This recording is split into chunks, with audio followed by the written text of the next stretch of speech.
Arjun Pandey from Prayagraj. एवं सभा में उपस्थित सभी गणमान्य जनों को मेरा प्रणाम।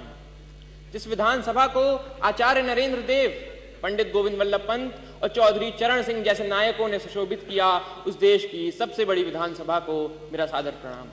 मेरा नाम अर्जुन है, कक्षा 12वीं का छात्र हूँ। संविधान के 75 वर्षों की यात्रा पर बोलने हेतु तीर्थों के तीर्थराज प्रयाग से आपके समक्ष उपस्थित हूँ। यूनिवर्सिटी ऑफ शिकागो के प्रोफेसर टॉम गिन्सबर्ग ने 1789 के बाद लिखे गए 190 संविधानों का अध्ययन किया और पाया कि इन संविधानों का औसत जीवन मात्र 17 वर्ष है। परंतु भारत का संविधान भारत के उत्कृष्ट मानवीय उपादानों का प्रतिनिधित्व करते हुए 75 वर्षों बाद भी आज दृढ़ता के साथ विद्यमान है। यह इसलिए भी क्योंकि भारत का संविधान मात्र 2 वर्ष 11 महीनों के विमर्श से तैयार हुआ एक दस्तावेज नहीं, अपितु 200 वर्षों की सतत साधना से परिणित नवनीत है। ये यात्रा एक राष्ट्र के रूप में हमारी आत्मा का, हमारी सामूहिकता का उत्सव है। प्रसिद्ध जर्मन दार्शनिक इमैनुअल कांट ने अपनी पुस्तक क्रिटिक ऑफ प्रैक्टिकल रीजन में लिखा था कि constitution to be just must achieve the highest level of possible freedom for human individuals. Kant की इसी वैचारिकता को अपनी समस्त समग्रता में समेटने का काम संविधान ने किया और एक समावेशी लोकतंत्र संजोया। भारत का संविधान सिर्फ इसलिए बड़ा नहीं है क्योंकि इसमें 1.5 लाख शब्द हैं, अपितु इसलिए भी क्योंकि इसके पृष्ठों से महात्मा गांधी के हिंद स्वराज, भगत सिंह के क्रांति, अंबेडकर के सामाजिक न्याय और नेताजी बोस के संप्रभु और सशक्त भारत की आकांक्षाएं भी परिलक्षित होती हैं। संविधान की यात्रा सरल नहीं रही है।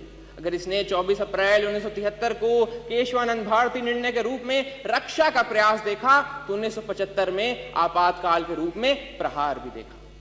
संविधान हमारा वह दर्पण है जिसमें हम अपने अतीत को देखते हैं, वर्तमान को समझते हैं और भविष्य को गढ़ते हैं।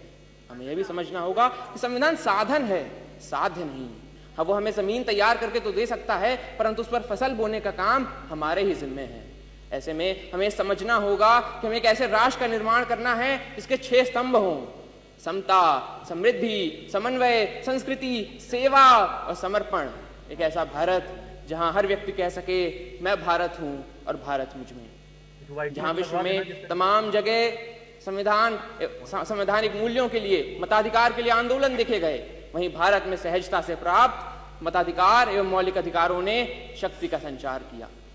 हमारा ये कर्तव्य है कि हम एक ऐसे राष्ट्र का निर्माण करें जिसमें हर हाथ को अवसर मिले, हर सपने को ऊंचाई मिले और उसे पूरे करने का नैतिक साहस मिले। अंत में इतना ही कि हमने तहरीर की है कागजों पर सदियों की बातें, हमने तहरीर की है कागजों पर सदियों की बातें। संविधान यूं ही नहीं, हर लफ्ज में एक कौम की सांसें। धन्यवाद।